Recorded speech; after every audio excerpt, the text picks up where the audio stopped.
الحمد لله نحمده ونستعينه ونستغفره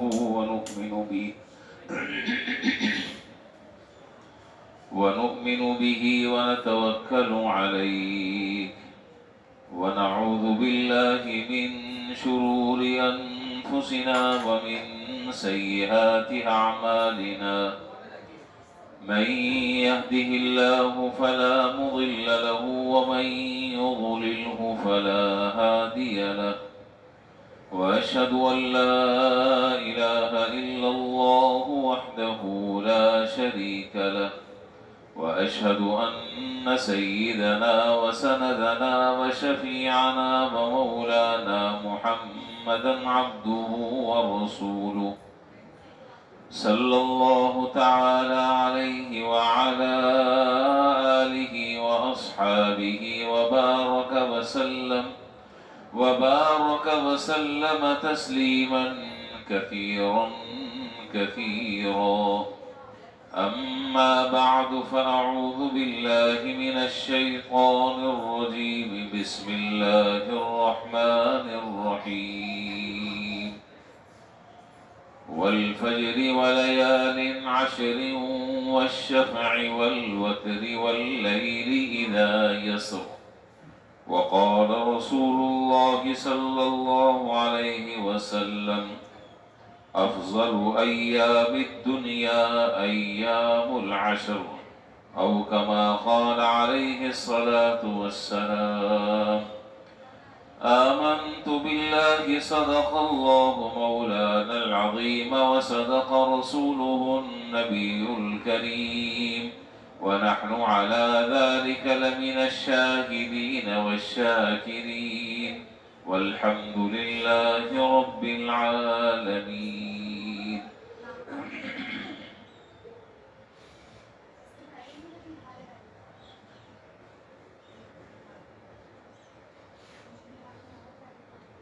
بزرگان محترم و برادران عزیز،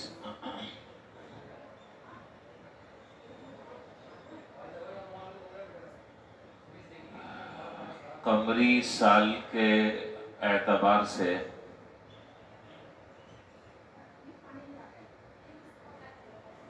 سال کا یہ آخری مہینہ ہے.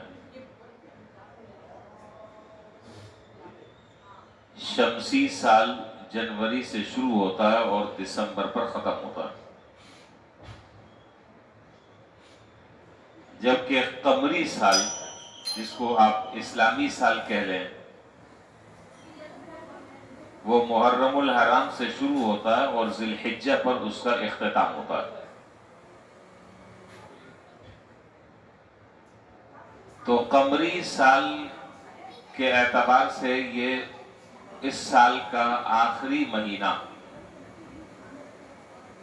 غالباً کل شروع ہو جائے گا.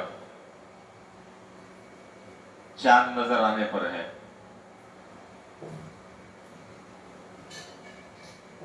ویسے تو مہینے سارے کے سارے 12 کے 12 مہینے اللہ تعالیٰ کے بنائے ہوئے ہیں. ان عدۃ الشہور عند اللہ 12 شہرا فی کتاب اللہ یوم خلق السماوات والارض منها 4 حرم. اللہ تعالیٰ کے نزدیک مہینوں کی گنتی 12 ہے، اور یہ 12 آج سے نہیں ہے، یہ 100 سال پہلے سے نہیں ہے. یوم خلق السماوات والارض، جس دن سے اللہ تعالیٰ نے آسمان اور زمین کی تخلیق فرمائی، جس دن سے اللہ تعالیٰ نے آسمان اور زمین کو پیدا فرمایا، اس دن سے یہ مہینوں کی تعداد 12 ہے. منہا 4 حرم، ان مہینوں میں 4 مہینے بڑی عظمت والے ہیں، حرمت والے ہیں.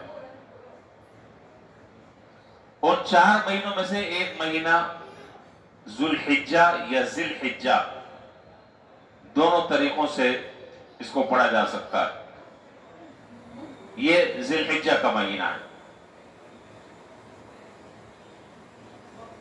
ایک تو اس اعتبار سے یہ مہینہ جب شروع ہو رہا ہے یہ بڑا اہم ہے، اور دوسرا اس اعتبار سے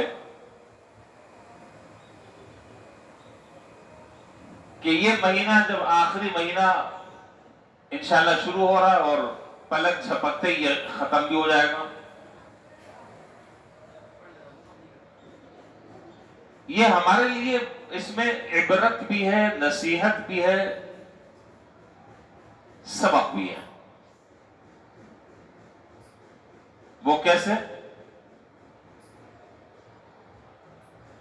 کہ ذی الحجہ کا مہینہ ختم ہو گیا، اب اگلا نیا سن ہجری شروع ہوا تو میری زندگی کا 1 سال کم ہو گیا. 1 سال زندگی کا کم ہو گیا. ہم سال گرہ مناتے ہیں، سال گرہ نہیں، سال گرا. 1 سال گر گیا، کم ہو گیا. تو اس پر اللہ تعالیٰ سے توبہ اور استغفار کا اہتمام کرنا چاہیے. آئندہ زندگی کو بہتر گزارنے کا عزم، تہیہ اور ارادہ کرنا چاہیے. پتہ نہیں اب باقی زندگی کتنی رہ گئی ہے. جو ہو گیا اس پر توبہ اور استغفار اور آئندہ کے لیے پکا عزم اور ارادہ، اور گناہوں سے بچ کر زندگی گزارنے کا عزم مصمم. تو اس اعتبار سے بھی بڑی اہمیت کا حامل ہے. تیسری وجہ وہ یہ ہے کہ اس مہینے میں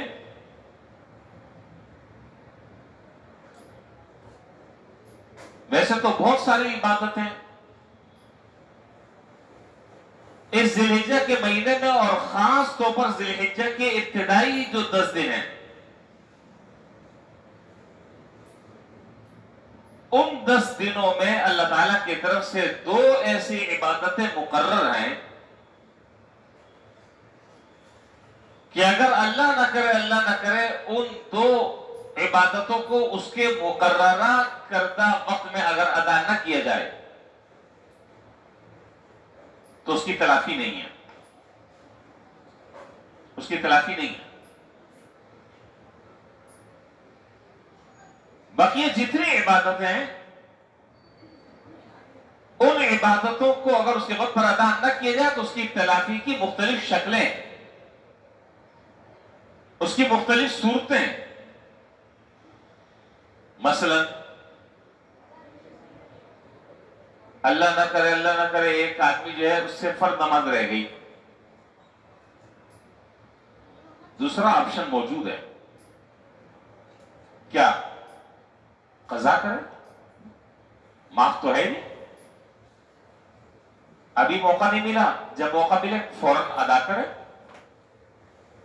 روزہ ہے، کسی بیماری کی وجہ سے، کسی عذر کی وجہ سے روزہ نہ رکھ سکا، اب جب صحیح ہو گیا، تندرست ہو گیا ہے تو اب اس روزے کی قضا کرے. ایک آدمی ہے بہت عرصے تک کہ بہت زمانہ تک کہ زکوٰۃ ادا نہیں کرتا رہا، غفلت کوتاہی کی وجہ سے. اسے پتہ ہی نہیں تھا کہ یہ بھی کوئی شریعت کا حکم ہے. ہر سال کی زکوٰۃ اس کے ذمہ لازم اور ضروری تھی، جو وہ نہ ادا کر سکا تو کیا معاف ہو جائے گی؟ کسی قیمت پر معاف نہیں ہوگی. اب شریعت کا حکم یہ ہے کہ اب تمہیں جتنی پچھلے سالوں کی زکوٰۃ تمہارے ذمہ رہ گئی ہے اب ان کو ادا کرو. اس کے بغیر چارہ کار نہیں ہے. توبہ استغفار کرنے سے مسئلہ حل نہیں ہوگا. وقس علی ھذا، اسی پر آپ جو ہے وہ دوسری عبادتوں کو آپ قیاس کر لیں. لیکن 2 میں نے عرض کیا کہ عبادتیں ایسی ہیں، 2 عبادتیں ایسی ہیں کہ جو ذی الحجہ کے ابتدائی 10 دنوں میں ادا کرنی ہوتی ہیں، اور اگر وہ ادا نہ کی ان کے مقررہ وقت میں، پھر آپ لاکھوں کروڑوں روپے بھی اگر آپ خرچ کر دیں تو اس کی کوئی تلافی، اس کی کوئی قضا نہیں ہے.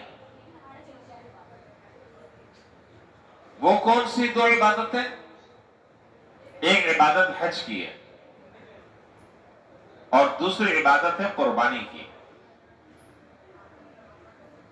حج کی عبادت آپ جانتے ہیں کہ ایام حج جو ہے وہ 5 ایام ہے، 5 دن ہے. اگر مخصوص ایام میں اگر ان کے مخصوص ارکان ادا نہ کیے جائیں جو حج کے ارکان کہلاتے ہیں. بھائی میدان عرفات جو ہے وہ آج بھی ہے کہ یہ نہیں ہے؟ نہیں بتا رہے. آج ہے نہیں ہے؟ مینا جہاں حاجی جائیں گے آج موجود ہے یہ نہیں؟ مزدلفہ ہے یہ نہیں؟ جہاں رمی کرتے ہیں رمی جمرات وہ آج موجود ہے نہیں؟ ساری چیزیں موجود ہیں. اب اگر آج آدمی کوئی چلا جائے جا کر یہ کام کر لے تو کیا خیال ہے؟ کوئی ثواب ملے گا؟ ایک رتی برابر ثواب نہیں. رتی برابر ایک رتی برابر ثواب نہیں. شریعت نے جن مناسک کے جو اوقات مقرر کیے ہیں، جو اعمال اور افعال حج کے جو ایام مقرر کیے ہیں، ان ایام میں اگر ادا کر لیا جائے گا تو وہ ادا کہلائے گا، ورنہ ادا نہیں کہلائے گا. اب ایک آدمی کہتا ہے کہ جی اس دن تو بہت رش ہوتا ہے، لاکھوں لوگ ہوتے ہیں، چلنا مشکل ہو جاتا ہے، سانس لینا مشکل ہو جاتا ہے، اموات واقع ہو جاتی ہیں، حادثات پیش آتے ہیں. میں ایسا کرتا ہوں کہ وہ جو وقوف عرفہ حج کا ایک اہم رکن ہے جس کے بغیر حج ادا ہوتا ہی نہیں، چلو میں آج وقوف عرفہ کر آ دیتا ہوں. کیا فرماتے ہیں؟ وہ تو میدان آج بھی ہے اسی طریقے سے. اب آدمی آج چلا جائے کل چلا جائے، ایک کے بجائے 50 چکر لگا کر آ جائے، ایک رتی برابر اس کا اجر اور ثواب نہیں ہے. تو میں نے عرض کیا کہ حج کے جو مخصوص ایام ہیں وہ بھی عشرہ ذی الحجہ کے ابتدائی 10 دنوں میں ادا کیے جاتے ہیں. ادا کر لیا تو آپ کا حج جو ہے وہ ہو جائے گا. اللہ تعالیٰ اب قبول کر لیں وہ اللہ تعالیٰ کا معاملہ ہے. لیکن اگر ان ایام میں آدمی نے وہ مناسک حج ادا نہ کیے، وہ اعمال اور افعال حج وہ ادا نہ کیے، تو پورے سال میں وہ اعمال ادا کرتا رہے، انتہائی خلوص کے ساتھ ادا کرتا رہے، انتہائی اخلاص کے ساتھ ادا کرتا رہے، اللہ تعالیٰ کے ہاں ذرہ برابر بھی کوئی اس پر اجر اور ثواب نہیں ملے گا. اسی طریقے سے ذی الحجہ کے ابتدائی 10، 11، 12 جو تاریخیں ہیں، ان تاریخوں کو آپ کو پتا ہے کہ مسلمان قربانی کرتے ہیں. اب ایک آدمی کہتا ہے کہ جی اس وقت تو جانور جو ہے وہ ہو سکتا ہے جیسے جیسے وقت گزر رہا ہے جانور مہنگے ہیں، میں 1 مہینہ پہلے جانور لے لیتا ہوں، سستا مل جائے گا. اس وقت اگر مجھے 1 لاکھ روپے کا لینا ہے، آج میں 10 لاکھ روپے کا جانور جو ہے وہ میں قربانی کی نیت سے 1 مہینہ پہلے میں اس کو قربان کر دیتا ہوں اور ذبح کر دیتا ہوں. کیا رائے؟ ہو جائے گی قربانی؟ نہیں ہوگی. اس لیے کہ شریعت نے اس کا جو وقت مقرر کیا ہے اس عبادت کو اس کے مقررہ وقت میں ادا کرنا ہے. اگر اس مقررہ وقت میں اگر آپ نے ادا نہیں کیا تو آپ 1 لاکھ کے بجائے 10 لاکھ اور 1 کروڑ روپے بھی خرچ کر دیں لیکن اس ثواب تک نہیں پہنچ سکتے جو ثواب اللہ تعالیٰ نے اس عبادت کے لیے مقرر فرمایا. یہ ساری کے ساری وجوہات ہیں. اور حافظ ابن حجر رحمۃ اللہ علیہ جیسا جلیل القدر محدث جنہوں نے بخاری شریف کی شرح لکھی عربی میں فتح الباری، امام ابن حجر رحمۃ اللہ علیہ فتح الباری میں لکھتے ہیں کہ یہ جو ایام ذی الحجہ ہے، یہ جو 10 دن ہیں، ان 10 دنوں میں اللہ تعالیٰ نے ساری کی ساری عبادتوں کو یکجا کر دیا. اور یہ یکجا ہونا یہ کسی اور مہینے کے کسی اور دن میں نہیں ہے. اس لیے یہ ایام جو ہے وہ متبرک ہیں. اور میں نے قرآن کریم کی آیت ابھی آپ کے سامنے خطبے میں پڑھی ہے، سورۃ الفجر کی ابتدائی آیات. اور آیات میں اللہ تعالیٰ نے چند چیزوں کی قسم کھائی ہے. والفجر، فجر کے وقت کی قسم. ولیال عشر، 10 راتوں کی قسم. تو جمہور مفسرین کے نزدیک ان 10 راتوں سے مراد ہے ایام ذی الحجہ کی ابتدائی 10 راتیں جو یکم سے شروع ہوتی ہیں اور 10 پر ختم ہوتی ہیں. اس کی قسم کھائی. والشفع والوتر، جفت کی قسم اور طاق کی قسم. جفت عدد کی قسم اور تاق عدد کی قسم، اس سے مفسرین نے فرمایا کہ اس سے قربانی اور یوم عرفہ وہ مراد ہے۔ یہ ایک اب تفصیلی بات ہے کہ اللہ تعالیٰ کو قسم کھانے کی کیا ضرورت تھی۔ اللہ تعالیٰ تو احکم الحاکمین ہے، اللہ تعالیٰ تو جو بات ارشاد فرما دیں وہ اللہ کو ماننے والوں کے لیے وہ بات لازم ہو جاتی ہے، اس پر وہ یقین کر لیتے ہیں۔ یہ ساری حقیقتیں اپنی جگہ مسلم ہیں، لیکن اس کے باوجود اللہ تعالیٰ قسم کھا کر ان چیزوں کی اہمیت بیان کرنا چاہتے ہیں، ان چیزوں کی اہمیت بیان کرنا چاہتے ہیں کہ یہ 10 راتوں کی قسم ہم کھا رہے ہیں، یہ بڑی عظمت والی راتیں وہ شروع ہو رہی ہیں انشاءاللہ، اللہ نے چاہا کل سے۔ جناب نبی کریم صلی اللہ علیہ وسلم نے ایک حدیث میں جو میں نے ابھی خطبے میں پڑھی، آپ نے فرمایا افضل ایام الدنیا، دراصل جملے پر غور کریں، فرمایا افضل ایام الدنیا ایام العشر۔ جناب نبی کریم صلی اللہ علیہ وسلم نے ارشاد فرمایا کہ دنیا کے تمام دنوں میں سب سے افضل ترین دن وہ عشر ذی الحجہ کے ابتدائی 10 دن اور 10 راتیں، اور دوسری روایت جو حضرت عبداللہ بن عباس رضی اللہ تعالیٰ عنہما سے مروی ہے، جس میں جناب نبی کریم صلی اللہ علیہ وسلم نے ارشاد فرمایا ما من ایام العمل الصالح فیہن احب الى اللہ من هذه الایام العشر، فقالوا یا رسول اللہ ولا الجہاد فی سبیل اللہ الى آخر الحدیث۔ آپ اس روایت سے بھی آپ اندازہ لگا سکتے ہیں کہ یہ ذی الحجہ کے ابتدائی 10 دنوں کی کیا اہمیت ہے شریعت کی نظر میں اور اللہ اور اس کے رسول کی نظر میں۔ جناب نبی کریم صلی اللہ علیہ وسلم نے فرمایا کہ ذی الحجہ کے ابتدائی 10 دنوں میں کوئی آدمی اگر نیک عمل کرتا ہے وہ اللہ تبارک و تعالیٰ کے نزدیک پورے سال کے تمام دنوں سے افضل ہے، پورے سال کے تمام دنوں سے افضل ترین ثواب کے اعتبار سے عمل وہ ہے جو ابتدائی ذی الحجہ کے 10 دنوں میں کیے جانے والا عمل ہے۔ اور بعض حضرات نے فرمایا کہ اس ابتدائی ذی الحجہ کی 10 راتوں میں ہر رات میں جاگنے کا ثواب اللہ تعالیٰ شب قدر اور لیلۃ القدر کے برابر ثواب عطا فرماتا ہے۔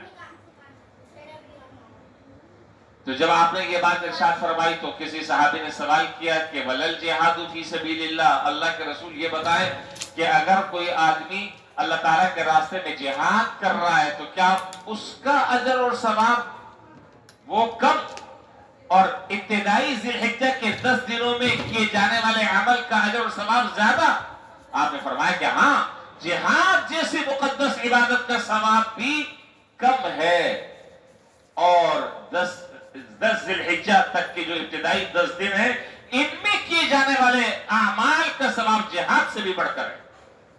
اور پھر آپ نے ارشاد فرمایا کہ ہاں، ایک صورت یہ ہے کہ ایک آدمی جو ہے وہ جہاد کے لیے نکلا اپنا مال لے کر اور اپنی جان لے کر، اور پھر اس کے بعد اس کی زندگی ختم ہو گئی، وہ شہید ہو گیا عام دنوں میں، تو وہ تو پھر بڑھ جائے گا، ورنہ اگر وہ واپس پلٹتا ہے تو عمل کے اعتبار سے، افضلیت کے اعتبار سے، اجر اور ثواب کے اعتبار سے اس ذی الحجہ کے 10 دنوں میں کیے جانے والا عمل نیکی کے اعتبار سے بڑا ہوا ہے۔ ایک تو بات یہ ہو گئی۔ دوسری بات یہ میں نے آپ کو قرآن کریم سے اور مختلف احادیث آپ کے سامنے پڑھ کر میں نے یہ بات واضح کر دی کہ یہ 10 دن اور 10 راتیں جو ہے وہ بڑی اہم ہیں، بڑی اہم ہے۔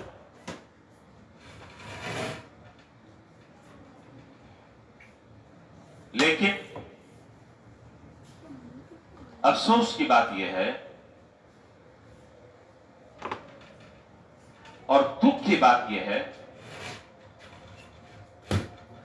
کہ میرا خیال یہ ہے کہ ان 10 دنوں اور 10 راتوں میں عام دنوں اور راتوں کے مقابلے میں ہم سے جو کوتاہیاں اور غلطیاں ہوتی ہیں وہ زیادہ ہیں.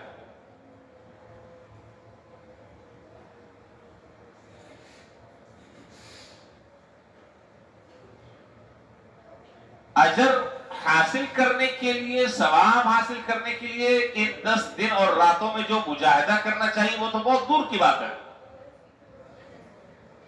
جو غفلت اور کوتاہیاں ہم سے ان 10 دنوں اور 10 راتوں میں ہوتی ہیں وہ میرے خیال عام دنوں میں نہیں ہوتی. آپ وجہ سمجھ گئے ہوں گے. آپ بھی اسی محلے میں رہتے ہیں، کسی باہر ملک سے نہیں آئے. اب آپ کو پتا ہے کہ ان 10 دنوں میں جانور کی خریداری یہ اہم ترین مسئلہ ہے. منڈیوں میں جا رہے ہیں، ظاہر ہے جانا پڑے گا، بھاگ دوڑ کرنی پڑے گی، محنت کرنی پڑے گی. کبھی کہاں جا رہے ہیں، ایک رات کسی منڈی میں گزر رہی ہے، ایک رات کسی منڈی میں گزر رہی، کبھی دن کو جا رہے ہیں، کبھی رات کو کہیں جا رہے ہیں. خیر یہ سب اپنی جگہ، یہ سب انشاءاللہ باعث اجر اور باعث ثواب ہے. اب جانور جب آپ نے لے لیا، اب جانور لانے کے بعد اب دن رات آپ اس کے ساتھ مشغول ہیں. جو ایک واجب قربانی ہے اس کے چکر میں فرض نمازیں آپ کی رہ رہی ہیں. وہ یار دوست بیٹھے ہوئے، تخت لگا ہوا ہے، چائے کا دور چل رہا ہے، گپ شپ چل رہی ہے، سب چیزیں چل رہی ہیں، لیکن نہ عشاء کی نماز ہو رہی ہے نہ فجر کی نماز ہو رہی ہے. اب آپ مجھے بتائیں کہ وہ جو افضل ایام تھے اور افضل راتیں تھیں، آپ نے اس سے کیا حاصل کیا؟ ایسا ہے یہ نہیں ہے. پڑھتے ہیں نمازیں، اکا دکا کوئی پڑھتا ہوگا، میں نے تو نہیں دیکھا. صبح تک کہ وہ بیٹھے ہوئے لیکن نہ نماز کا خیال آ رہا ہے، نہ فرائض کا اہتمام کرنے کا خیال آ رہا ہے. جانور کو لے کے پھرا رہے ہیں، گھما رہے ہیں، کھلا رہے ہیں، پلا رہے ہیں، ایک تفریح بنی ہوئی ہے. لیکن جو فرائض اللہ تعالی نے میرے ذمہ عائد کیے ہیں وہ فرائض تو ادا کرنے تھے، اس سے بڑھ کر کام کرنا تھا. ان 10 دنوں میں اجر اور ثواب حاصل کرنے کے لیے بہت سارے کام کرنے تھے. ان کاموں کا تو کچھ نہیں کیا. ان کاموں کا تو اللہ ہی حافظ، فرض نمازی نہیں ہو رہی، باقی کام کیا ہوں گے؟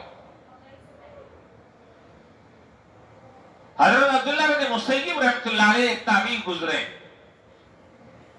ان کے حالات میں ان کے لکھا ہے کہ یہ جب ذی الحجہ کے 10 دن شروع ہو جاتے ہیں، یجتہد اجتہادا شدیدا، کہتے ہیں کہ وہ عبادت میں ایسا مجاہدہ کرتے، ایسا مجاہدہ کرتے، ایسا مجاہدہ کرتے کہ دیکھنے والوں کو ترس آتا. تو ان لوگوں کو اجر اور ثواب کی تو بہت ضرورت تھی، اور ہمیں میرا خیال ثواب واب کی کوئی ضرورت نہیں. ایسا لگتا ہے بظاہر اللہ بہتر جانے. ہم نے 5 لاکھ کا بچڑا قربان کر دیا، 10 لاکھ کا، بس وہ ہم سمجھتے ہیں کہ بس پل صراط میں ہم پر سوار ہو جائیں گے اور اس کے بعد یہ جا اور وہ جا، دے مار 4.5، بس وہ لے کر گزر جائے گا. ارے بھائی وہ تو لے کے گزرے گا، لیکن اس پر سوار ہونے سے پہلے فرائض کا جواب دینا ہوگا اللہ تعالیٰ کو. نمازیں پڑھی تھی یا نہیں پڑھی تھی اس کا جواب دینا ہوگا. میرا حق ادا کیا تھا یا نہیں کیا تھا اس کا جواب دینا ہوگا. اس سے جان نہیں چھوٹے گی. وہ عبادت اپنی جگہ، یہ عبادت اپنی جگہ، دونوں باتیں الگ الگ ہیں. اب ایک بات لوگ یہ کہتے ہیں کہ جی ایک آدمی کو یہ سوالات آ رہے ہیں، اس لیے وہ تو خیر اب اگلے جمعے میں بات کریں گے قربانی سے متعلق. لیکن ضمن ایک بات آ گئی، وہ بات میں یہاں پر بھی میں ابھی ذکر کر دوں. پتہ نہیں اگلے جمعے تک میں رہوں کہ نہ رہوں، کیا پتہ ہے کسی کا، کچھ نہیں پتا ہوتا. اس لیے جو بات آتی ہے میں کہہ دیتا ہوں. موقع ہوا، اللہ نے توفیق دی، پھر دوبارہ کہہ دوں گا. بعض لوگ یہ سوال کرتے ہیں کہ ایک آدمی جو ہے وہ نماز تو پڑھتا نہیں، ایک آدمی نماز نہیں پڑھتا اور قربانی کر رہا ہے، تو اس کی قربانی ہو جائے گی یا نہیں ہوگی؟ قرآن کریم نے ترتیب تو یہ بتلائی ہے، اِنَّا أَعْطَيْنَاكَ الْكَوْثَرَ فَصَلِّ لِرَبِّكَ وَانْحَرْ. پہلے کس کا تذکرہ ہے؟ فَصَلِّ لِرَبِّكَ کس کا تذکرہ ہے؟ نماز کا. پھر اس کے بعد تذکرہ کس کا؟ قربانی کا. ایک آدمی نماز نہیں پڑھتا، قربانی کر رہا ہے، اس کی قربانی ہو جائے گی نہیں ہوگی؟ اب یہ مسئلہ میں نے بتا دیا تو سارے بیچارے پریشان ہو جائیں گے. ہو جائے گی قربانی نہیں ہوگی؟ کچھ بیچارے سوچ میں کہ کیا جواب دیا جائے. قربانی تو ہو جائے گی بھائی، قربانی تو ہو جائے گی. ہاں، نماز نہ پڑھنا ایک الگ گناہ ہے، اس سوال کا جواب اللہ تعالیٰ کو اسے دینا ہے. لیکن ہاں، ہم یہ نہیں کہہ سکتے کہ اگر ایک آدمی نماز نہیں پڑھ رہا تو اب اس کی قربانی بھی نہیں ہوگی یا اس کو کوئی ثواب نہیں ملے گا. وہ عبادت اپنی جگہ، یہ عبادت اپنی جگہ. اگر آدمی ایک عبادت کر رہا ہے، دوسری عبادت کو ضائع کر رہا ہے تو اس کے بارے میں وہ مسئول ہے اللہ کے ہاں. اس سے پوچھا جائے گا، وہ جواب دے گا اللہ تعالیٰ کے ہاں، ضروری ہے. لیکن قربانی ہو جائے گی. اچھا جی، یہ بات تو میں نے ضمن ذکر کر دی. تو یہ جو ذی الحجہ کے جو ابتدائی 10 دن ہیں، ان 10 دنوں میں بہت اہتمام کے ساتھ ہمیں نیک اعمال انجام دینے چاہیے. مسئلہ صرف نماز کا اور رات کو تہجد پڑھنے کا نہیں ہے. ان 10 دنوں میں اس سے بھی آگے کی میں بات کر رہا ہوں، اس سے بھی آگے کی میں بات کر رہا ہوں. نماز تو اپنی جگہ ہے، وہ تو ہر روز ہے، اس میں تو کوئی استثناء نہیں ہے. نماز کے علاوہ بھی بہت سارے شاید نیک کام ہے میرا خیال، اگر آپ سمجھتے ہو تو یہ نہیں ہے. ان کا اہتمام ہونا چاہیے ان 10 دنوں میں. چنانچہ ایک روایت میں جناب نبی کریم صلی اللہ علیہ وسلم کے بارے میں روایات میں آتا ہے کہ جب یہ 10 دن آتے، اور آپ نے بلکہ اس کا حکم بھی دیا ہے عام مسلمانوں کو کہ جب یہ 10 دن مل جائیں ذی الحجہ کے، تو فرمایا کہ فَأَكْثِرُوا فِيهِنَّ التَّكْبِيرَ وَالتَّسْبِيحَ وَالتَّهْلِيلَ وَالتَّحْمِيدَ.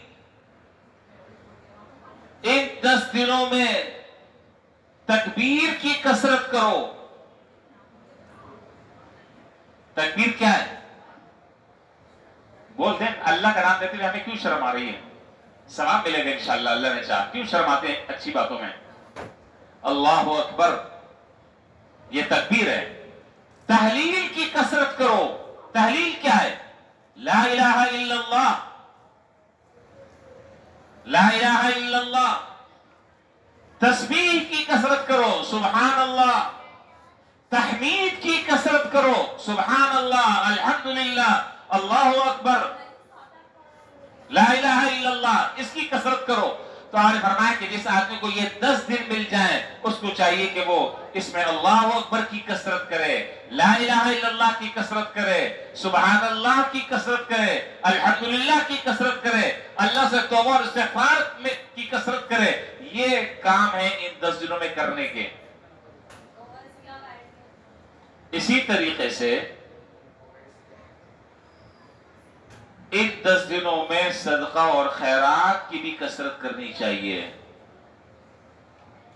ہم تو صرف پیسہ خرچ کرتے ہیں ایک مہینے میں، اور ایک مہینے میں بھی پورا مہینہ نہیں. آپ سمجھ رہے ہیں نا کون سا مہینہ؟ سب کو پتا ہے رمضان کا مہینہ. وہ اپنی جگہ، وہ تو زکوٰۃ ہے، وہ تو آپ دیتے ہیں. کوئی کسی مہینے میں دیتا ہے، کوئی کسی مہینے میں دیتا ہے. زکوٰۃ کے علاوہ بھی آپ کوشش کریں کہ کوئی ایسا اگر مصرف نظر آتا ہے، کوئی ایسا مستحق آدمی نظر آتا ہے، کوئی ایسا ضرورت مند آدمی نظر آتا ہے تو بڑھ چڑھ کر اس کے ساتھ اس نیک کام میں حصہ لیں، اس کی مدد کریں. یہ اللہ تعالیٰ کے ہاں اجر اور ثواب کے اعتبار سے یہ دن اور راتیں بڑی اہم ہیں. تو اس بات کا اہتمام ہونا چاہیے. کم سے کم میں درجہ بتا رہا ہوں. میں بہت بڑی باتیں میں نہیں کر رہا، وہ باتیں کر رہا ہوں جو میں بھی کر سکتا ہوں اور آپ بھی کر سکتے ہیں. بتا دوں، عمل کریں گے، پکی بات ہے. جیسی آواز آ رہی ہے اس سے مجھے اندازہ ہو رہا ہے کہ واقعی کریں گے. حدیث میں ہے کہ ان 9 دنوں تک کے ہر دن اگر کوئی آدمی ایک روزہ اگر رکھتا ہے روزانہ تو اللہ تعالیٰ 1 سال کے گناہوں کو معاف کرتا ہے۔ گرمی بڑی شدید ہے، ہمت ہے تو بہت اچھی بات ہے۔ میں اس کے بارے میں خود کمزور ہوں، میری ہمت نہیں ہوتی۔ البتہ یوم عرفہ کا جو روزہ ہے 9 تاریخ کا کم سے کم وہ سب رکھیں، ایک روزہ تو کم سے کم ایک تو رکھ لیں یوم عرفہ۔ اور یوم عرفہ ہمارا یوم عرفہ پاکستان کا یوم عرفہ مراد ہے، وہاں کا یوم عرفہ مراد نہیں ہے۔ جو آدمی جس ملک میں رہ رہا ہے اس کا یوم عرفہ وہاں کے اعتبار سے منایا جائے گا۔ بات سمجھ میں آ رہی؟ جو آدمی جس ملک میں رہ رہا ہے اس کا یوم عرفہ وہاں کے اعتبار سے ہے۔ ہمارے اعتبار سے جب چاند نظر آ جائے گا پتہ چل جائے گا کہ یوم عرفہ کون سی تاریخ کو ہے، 9ویں تاریخ کو، جی 9ویں تاریخ کو۔ تو کم سے کم اگر اللہ تعالیٰ کسی کو توفیق دے روزانہ اگر وہ ہر روز اگر روزہ رکھے تو سبحان اللہ کیا بات ہے، کتنا اجر و ثواب اس کو اللہ تعالیٰ عطا فرما دیں گے۔ اور اگر ہمت نہیں ہے تو کم سے کم ان 10 دنوں میں ایک روزہ تو رکھ لیں۔ آپ نے فرمایا کہ میں اللہ تعالیٰ سے یہ گمان رکھتا ہوں کہ اگر کوئی شخص یوم عرفہ کا روزہ رکھتا ہے اللہ تعالیٰ اس کے 2 سال کے گناہوں کو معاف فرما دیں گے، 1 سال اگلے اور 1 سال پچھلے۔ اس کا اہتمام۔ دوسرا اہتمام جو ہر آدمی کے لیے، جو میں بات بتا رہا ہوں ہر آدمی کے لیے، ہم جتنے بھی آدمی بیٹھے ہیں کم سے کم یہ سب سے ادنا درجہ ہے، سب سے ادنا درجہ وہ یہ ہے کہ اب ذی الحجہ شروع ہو رہا ہے انشاءاللہ، اس بات کا ارادہ اور اس بات کا اہتمام ہو کہ ہر نماز ہماری جماعت کے ساتھ تکبیر اولی سے ہوگی انشاءاللہ۔ کہہ دیں انشاءاللہ، ہر بات مجھے بچوں کی طرح کہلوانی پڑتی ہے۔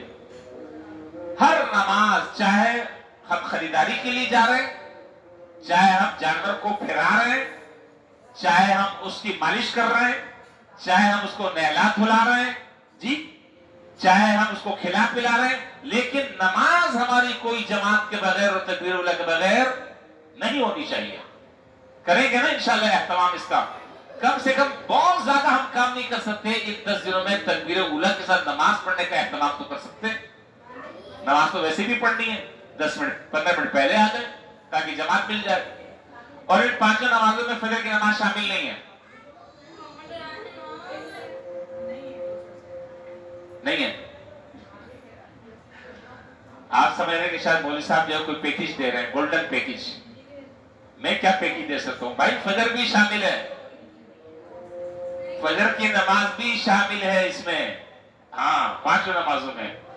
یہ خوش ہو گئے، بعض بیچارے چہرے پہ چمک اٹھا کہ چلو بھائی یہ فجر کی نماز اس کی گردن پر، میں اپنی گردن پہ نہیں لیتا بھائی، میری نماز پتہ نہیں ہوتی میں آپ کی بھی اپنے گلے لے لوں۔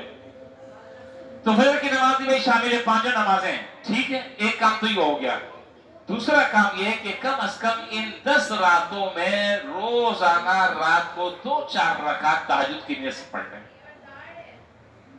کریں گے؟ پکی بات ہے، 2-4 رکعت پڑھ لیں، اللہ کے سامنے 2 آنسو بہا لیں، اللہ سے مانگ لیں، بڑا برکت والا وقت ہے، دعاؤں کی قبولیت کا وقت ہے۔ 10 راتوں میں کم سے کم کر لیں، پوری رات نہ جاگ سکیں، آدھا گھنٹہ پہلے اٹھ جائیں، 25 منٹ 20 منٹ پہلے اٹھ جائیں، 2-4 رکعت نماز سکون سے پڑھ لیں، اللہ سے باتیں کر لیں۔ یہ ہو سکتا ہی نہیں ہو سکتا، یہ ناممکن ہے، ممکن ہے۔ اچھا جی، اسی طریقے سے بس بات ختم کر رہا ہوں میں۔ ذی الحجہ کا چاند نظر آنے کے بعد، ذی الحجہ کا چاند نظر آنے کے بعد اس آدمی کے لیے جس کے اوپر قربانی شرعاً واجب ہے، اس کے لیے مستحب یہ ہے کہ وہ اپنے ناخن اور بال نہ کاٹے۔ کیا ہے؟ ناخن اور بال نہ کاٹنا کیا ہے؟ مستحب ہے۔ کیا ہے؟ مستحب ہے۔ مستحب کا مطلب آپ سمجھ رہے ہیں کیا؟ بتاتے بھی نہیں، کیا مطلب ہے بھائی؟ نہیں پتا۔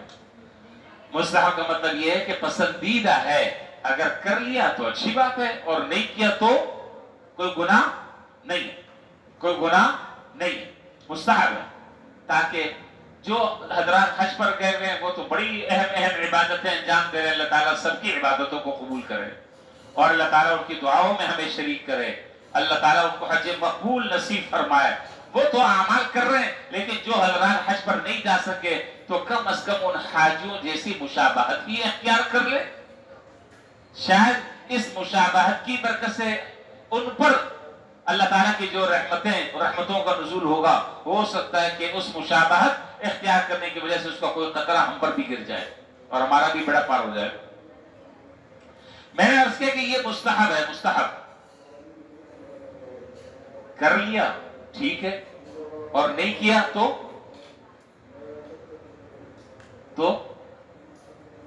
گناہ نہیں ہوگا، یہ ہے تعریف۔ یہ میں بات اس لیے میں عرض کر رہا ہوں، چیزیں سامنے آتی رہتی ہیں اس لیے میں بتا رہا ہوں، یہ بات اس لیے عرض کر رہا ہوں کہ مثال کے طور پر ایک آدمی کے اوپر قربانی ہے، قربانی واجب ہے، اس کو قربانی کرنی ہے، آپ نے دیکھا، اچھا اس سے پہلے قربانی بتا دوں،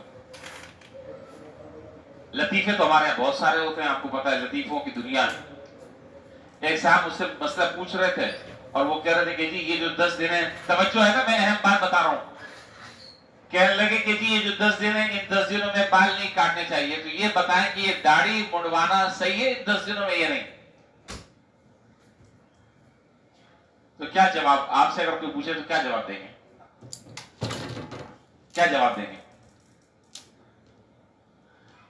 بھائی یہ تو 10 دن کے بعد بھی صحیح نہیں، 10 دن میں بھی صحیح نہیں، اس سے پہلے بھی صحیح نہیں تھی، آئندہ بھی صحیح نہیں ہوگی۔ جو چیز گناہ ہے، جو چیز حرام ہے، وہ تو حرام ہے، وہ تو اس سے پہلے بھی حرام تھی، اس کے بعد بھی حرام ہوگی۔ تو یہ بات میں اس لیے عرض کر رہا ہوں کہ مثال کے طور پر ایک آدمی پر قربانی تھی، فرض کریں، اب آپ نے دیکھا کہ وہ نائی کی دکان پر، حجام کی دکان پر بیٹھا، وہ اپنے بال تراش رہا ہے، یا اس کے ناخن بڑے تھے، اس نے ناخن کاٹ لیے، اب آپ نے اس کو فتویٰ دے دیا، فتویٰ لگا دیا، کیا فتویٰ لگایا؟ بھائی تمہاری تو قربانی نہیں ہوگی، تم نے تو بال کاٹ لیے، تم نے تو ناخن کاٹ لیا۔ تو اس کا جواب میں آپ کو دے چکا ہوں کہ ایسا کرنا قربانی کرنے والے کے لیے کیا ہے؟ مستحب نہیں، مستحب ہے۔ ایسا کرنا اس آدمی کے لیے مستحب ہے، اور مستحب عمل پر کسی کو اختیار نہیں ہے دوسرے پر نکیر کرنے کی، یہ شریعت کا قاعدہ ہے، مستحب پر نکیر کرنے کی اجازت نہیں۔ ہاں افضل ہے آدمی کر لے، بہت اچھی بات ہے، نہیں کرے تو قربانی اس کی ہو جائے گی بس۔ تو یہ ایک مستحب حکم ہے۔